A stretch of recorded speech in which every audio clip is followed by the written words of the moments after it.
안녕하세요. 맨디의 키노트 맨디입니다. 오늘 저는 오디오로만 말씀을 나누려고 합니다. 제가 제 유튜브를 들어보니까 음질이 안 좋은 경우가 너무 많아서 제 스스로가 듣기가 불쾌할 때가 굉장히 많았어요. 제가 마이크도 여러 개 이렇게 시도해보고 그랬는데 딱 저한테 맞는 마이크를 찾기가 어려웠고 또 제가 그런 쪽으로 잘 지식이 없다 보니까 무엇을 사야 할지 섣불리 결정도 못 하겠고 또 제가 유튜브를 하는 게 뭐 크게 돈 벌려고 유튜버로서 뭐 성장하려고 하는 게 아니다 보니까 그런 부차적인 거에 신경을 쓸 여유가 되지 않아서 이렇게 그냥 오디오로 그 이야기를 전달해 보려고 하는데요.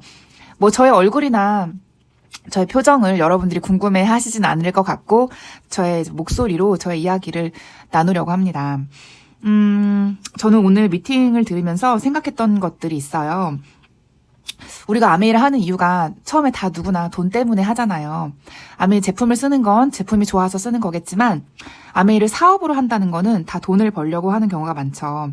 물론 돈을 벌다 보면 그 외적인 수많은 보상이 있다는 것을 깨닫지만 처음에는 다 수익 때문에 아메이를 시작을 합니다. 근데 그 수익이 어디에서 나오냐? 유통의 축소에서 나오죠. 제품을 비싸게 팔아서 그 남는 돈을 우리한테 주는 게 아니라 유통 과정에 소비자인 우리가 참여함으로 인해서 그 광고 유통에 대한 대가로 그 보상을 우리가 돈으로 받는 거잖아요. 근데 광고 유통을 많이 하는 사람이 결국은 많은 캐시백을 받는 원리인데 이 광고 유통이라 함은 정말 딱 말로만 하고 끝나는 게 아니라 그 사람이 진짜 내 네트워크의 소비자가 되어서 내 네트워크 안에서 애용을 할 때 그게 나한테 매출로 잡히게 되는 거잖아요. 내가 아무리 자랑을 해도 다른 사람한테 가서 제품을 쓰거나 다른 사람을 통해서 아메이를 한다면 나한테는 굉장히 허탈감이 느껴지는 내 노력이 어떤 열매 맺지 않은 느낌이 들 거라는 생각이 들어요. 그러면 어떻게 하면 그 광고 유통에 대한 대가를 내 네트워크의 소비자가 되는 것으로 만들 수 있을까? 이어지게 할 수 있을까? 저는 그 생각을 좀 오늘 했습니다. 근데 물론 우리가 광고 유통만 하면 되는 게 아니라 미팅 초대도 동시에 해야 돼요. 광고 유통에서만 끝나면 그 사람은 아메이의 큰 비전을 보지 못할 것이고 진짜 오래가는 애용자가 되지는 못할 것 같아요. 그런데 미팅 초대를 하면 홈미팅이든 1대1 미팅이든 뭐 대규모 미팅이든 시야가 넓어지고 시선이 좀 확장되고 나와 비슷한 다른 경험을 한 사람들을 좀 보게 되면서 다양한 제품에 대한 관심도 높아지고 아메이를 통해서 저렇게 돈도 버는구나 이런 간접적인 그런 체험들을 듣게 되면서 아메이의 더 찐 소비자, 애용자, 더 나아가서 사업자가 될 수 있는 기회가 주어지다 보니까 단순히 내가 1대1로 광고 유통 선에서 끝내는 게 아니라 그 후로도 되게 딥한 어떤 정보를 나눌 수 있는 미팅을 통해서 그분을 후원을 해야 하는 거죠. 그럼 광고 유통과 후원, 미팅 초대 이렇게 딱 두 가지 광고 유통과 미팅 초대 이 두 가지를 잘 하는 사람이 결국은 네트워크를 크게 키울 수 있겠죠. 그럼 어떻게 하면 광고 유통과 미팅 초대를 잘 할까?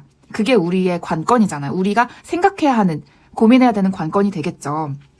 근데 정말 제가 미팅을 많이 들었잖아요. 저희 그룹도 미팅이 굉장히 많고 크고 좋은 스피커들이 굉장히 많아서 제가 많이 들었지만 미팅만 내 몸만 왔다 갔다 한다고 그게 사업이 커지는 게 절대 아니라는 거를 깨달았어요. 왜냐하면 미팅에 100날 있어도요. 내가 그 미팅에서 들은 내용을 내 삶에 적용하지 않는 사람이 굉장히 많아요. 근데 그것을 삶에 적용하면 분명히 결과가 나오는 게 아메이인 것 같습니다. 적용한다는 게 무슨 말이냐? 미팅에서 가르쳐 준 것을 실생활에서 실천하는 거죠. 외모를 바꿔라. 그럼 바꾸고. 내면을 가꿔라. 그럼 가꾸고.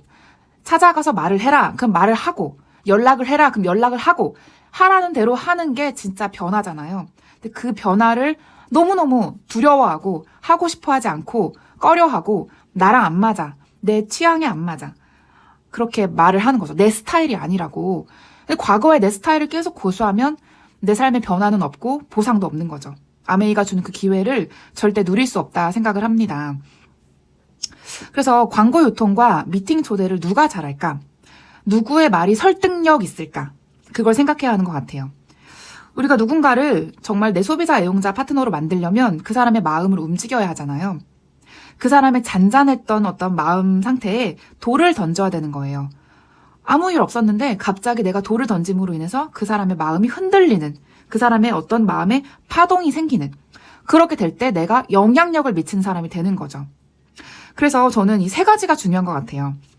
광고 유통을 잘하는 사람들은 이 세 가지를 갖추고 있는데요. 첫 번째로는 정보 전달력이에요. 정보를 전달하는 힘이 있어야 돼요. 근데 어떻게 하면 정보를 잘 전달하는가? 신뢰감을 주는 말투, 표정, 그리고 어떤 행동, 그런 것들로 유익하고 깔끔한 정보를 전달하는 거죠. 근데 정보를 줄 때 말이 굉장히 뒤끝을 흐리거나 어버버하거나 핵심을 간파하지 못하고 중언부언하거나 그러면 듣는 사람도 이게 좀 깔끔하고 고급 정보라는 생각을 잘 못하죠. 그래서 정보를 전달하는 능력을 갖춰야 될 필요가 있습니다. 이건 정말 보고 따라하면 돼요. 나한테 정보를 전달해 주신 스폰서님 혹은 탑리더님 아니면 잘하는 리더님들 그런 분들을 보고 따라하는 거죠. 그분들의 어떤 어투나 화법이나 표정이나 행동을 따라하는 거예요. 우리 사업은 복제 사업이잖아요. 결국은 다 따라하고 그대로 학습하고 배우는 거. 그게 제일 중요하고 빠릅니다. 그리고 두 번째로 정보 전달력 다음으로 중요한 것은 공유력이에요. 공유를 하는 사람이 결국은 네트워크를 키우는 게 가장 빠른 것 같아요. 내가 아메라는 이 사업의 기회를 알아들었고 아메의 치약이, 아메의 청정기가 너무 좋다는 것을 알고는 있지만 그걸 공유를 안 해. 말을 안 하고 입을 꾹 다물고 있으면 그게 아무런 의미가 없는 거예요. 광고 유통이라 함은 얼마나 많이 퍼뜨릴 수 있느냐 그거잖아요. 물론 퍼뜨리기 위해서 언변이 막 화려할 필요는 없어요. 그렇지만 뭔가 흥미롭게 말을 맛있게 하는 사람들이 있거든요. 내가 받았던 감동, 스토리, 이 제품 하나하나에 얽혀있는 나의 경험담을 잘 풀어내는 그런 사람들이 있어요. 그런 분들은 공유력이 뛰어난 분들이시죠. 그런 분들은 광고 유통을 굉장히 잘합니다. 뭔가 사고 싶고 쓰고 싶고 혹하게 그렇게 말씀을 하시고 그게 또 진심이기도 하죠.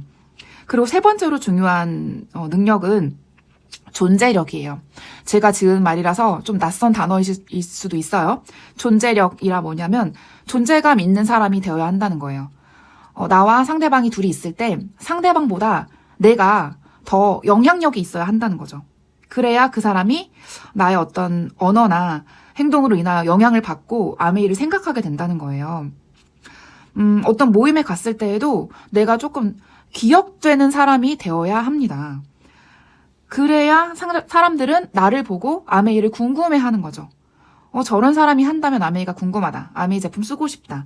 이런 기억을 남겨주는 거죠. 그래서 저는 매력적인 사람이 광고 유통을 잘한다는 생각이 들어요. 근데 그 매력이라 함은 뭐 피지컬적으로 화려한 뭐 몸매를 가졌다거나 얼굴이 너무 막 아름답고 멋있다거나 그런 것도 물론 좋지만 그게 아니어도 괜히 매력적인 사람이 있습니다. 목소리가 매력적이건 행동이 매력적이건 눈빛이 매력적이건 아니면 제스처가 매력적이건 뭐 섬기는 태도가 매력적이건 뭔가가 매력적인 사람이 있어요. 다시 보고 싶고 다시 생각나고 그런 사람들은 존재력이 굉장히 높기 때문에 광고 유통을 잘하죠. 다시 정리를 하자면 광고 유통을 잘하는 사람들은 정보 전달력이 있고 공유력이 있고 존재력이 있다. 깔끔하게 정보를 전달하고 흥미롭게 공유를 하고 존재감 있는 매력적인 사람이라는 거예요. 근데 이 세 가지를 어떻게 갖추냐? 내가 지금 없다면 없는 거를 먼저 스스로 시인을 하고 인식을 해야 돼요. 아, 나한테 이런 게 없구나. 내가 이런 사람이구나. 그럼 내가 나를 가꾸어야 하는 거죠. 그게 바로 변화예요. 근데 이걸 안 하면서 그냥 무작정 무턱대고 그냥 뭐 가자 이러면서 나가서 막 아무한테나 막 얘기하고 그러면 총 맞는 거예요. 그 총 맞은 상처가 회복이 안 될 수도 있어요. 내가 조금 더 준비된 상태로, 더 단단해진 상태로, 더 매력적으로 공유할 수 있는 능력을 갖추고 정보를 전달한다면 그런 결과가 달라질 수 있는 거예요. 그리고 그렇게 작은 성공의 경험들을 쌓아가는 게 나의 사업적인 자존감도 높일 수 있는 거죠. 처음에 시도할 때 자꾸 거절만 받으면 자존감이 너무너무 내려가거든요. 그래서 다시 올라설 수 있는 힘이 잘 안 생겨요. 그건 스폰서도 어떻게 위로로 되지가 않는 부분이에요. 그래서 미팅에서 자꾸 듣고 적용하고 나한테 뭐가 없을까? 나를 제대로 볼 수 있는 메타인지 능력이 있어야 하는 거죠. 그 다음에 중요한 이제 그분이 후원이 됐다고 쳤을 때 그 다음에 이제 파트너를 후원하면서 내가 그룹을 키워가야 하잖아요. 근데 여러 명의 그룹을 이제 내가 이끌어가는 리더로서 그룹을 키울 때 중요한 또 3가지 능력이 있죠. 그거는 전 첫 번째로는 감정 절제력이라고 말씀드리고 싶어요. 우리 사업은 감정이 진짜 롤러코스터를 탈 수 있는 사업이에요. 왜냐하면 컴퓨터 앞에서 키보드 자판 치면서 하는 일이 아니잖아요. 우리 사업은 사람을 만나는 일이고 감정을 공유하는 일이고 정보를 나누는 일이고 그리고 미팅을 하는 일이에요. 제 생각인데 우리 사업은 정말 미팅 비즈니스다. 이 말을 말하고 싶어요.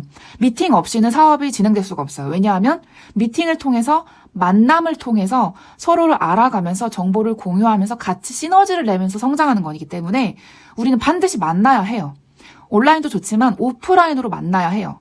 미팅을 빼놓고서는 성장할 수가 없어요. 근데 그 미팅을 하다 보면 감정이 상처를 받을 일이 종종 생기죠. 왜냐하면 나와 전혀 다른 MBTI를 가진 상대방, 나와 전혀 다른 가치관을 가진 분, 나와 전혀 다른 성장 배경을 가진 분, 그런 분들을 만나다 보면 말이 안 통할 때가 분명히 있어요. 그렇지만 그것들을 우리가 사랑으로 덮고 함께 꾸는 꿈으로 이렇게 가꾸고 덮어가면서 품어가면서 성장하는 거고 그런 사람들을 대할 때 내 마음의 그릇이 찢어지는 거죠. 그래서 감정을 절제하는 능력이 반드시 필요해요. 그래야 큰 리더가 될 수 있다 생각하고요. 그래야 부자의 그릇을 키울 수가 있는 거죠. 감정을 절제한다는 것은 좋은 감정까지도 절제하라는 게 아니고요. 좋고 긍정적이고 행복하고 감사한 그런 마음은 마음껏 발산을 하고 부정적이고 힘들고 탓하고 싶고 외면하고 싶고 숨어버리고 싶고 두려워하는 그런 나쁜 감정들을 배제를 시키라는 거예요. 이게 되게 어려운 부분이에요. 아예 무미건조해지거나 아예 감수성 포텐으로 막 터지거나 이렇게 양쪽으로 딱 분류되면 모르겠는데 좋은 건 넘치게 하고 나쁜 건 숨겨라. 이게 굉장히 어려운 주문이거든요. 그렇지만 리더라면 반드시 해야만 하고 할 수 있다고 생각해요. 그래서 우리가 이 나쁜 감정을 쏟아낼 수 있는 그 구멍이 필요해요. 저는 그게 저의 신앙 생활이고 신앙을 통해서 저를 점점 더 발견하고 또 가꾸어 나가고 있습니다. 두 번째로 중요한 것은요. 리더가 되기 위해서 큰 그룹을 이끌기 위해서 중요한 것은 관찰력이에요. 관찰을 해야 하는 거는 바로 파트너들, 소비자들입니다. 그리고 나 자신도 물론 관찰을 해야 하지만 그룹이 커지면 상대방의 그 미묘한 섬세한 감정의 변화를 읽을 수 있어야 돼요. 근데 그거를 읽는 데서 그치는 게 아니라 그 사람에게 다가가서 먼저 손 내밀고 위로하고 배려하고 토닥토닥 안아주고 그러는 모습이 필요하죠. 근데 그럴 때 정말 중요한 게 칭찬하는 능력이에요. 칭찬은 칭찬할 거리가 있을 때 하는 게 아니죠. 칭찬이 필요한 사람한테 하는 게 진짜 칭찬이죠. 그 사람이 지금 주눅 들어 있고 힘들어하고 기가 죽어 있고 두려워하고 있을 때 할 수 있다고 진심을 담아서 칭찬해 주는 거. 그거는 내가 그 사람을 관찰하지 않으면 그 타이밍을 잡을 수가 없어요. 그래서 관찰을 하고 정말 내 새끼 키우듯이 내 아이 사랑 주듯이 파트너들도 그렇게 품어주어야 합니다. 그리고 세 번째로 그룹을 키울 때 중요한 그 리더의 능력은 추진력이에요. 도전을 한다는 거는 움직인다는 거고 집 밖을 나간다는 거잖아요. 집에서는 아무런 역사가 일어나지 않죠. 집 밖을 나갈 때, 누군가와 만남을 할 때, 내가 누군가에게 말을 할 때, 입을 열 때 우리는 아메이 사업을 개업했다고 하잖아요.